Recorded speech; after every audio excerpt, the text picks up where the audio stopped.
Siz eringizni boshqa erlarga qiyoslamang. Chunki ularning barmoq izi boshqacha. Siz ayolingizning barmoq izlarini boshqa ayollarga o'xshatmang. Chunki ayolingizning barmoq izlari boshqacha.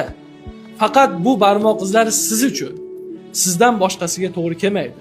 Nimaga barmoq iziga o'xshatilinadi desa, bu ayolingiz yoki eringiz faqatgina sizning qulfingizni ochadigan отпечатка hisoblanadi. Ya'ni barmoq izi. Bu misoli mana bu telefonni barmoq izi, отпечатка deydi mana.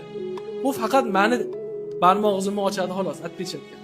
Siznikini ochmaydi hozir. Siz barmoq izingizni oching. Oilada ham xuddi shunday.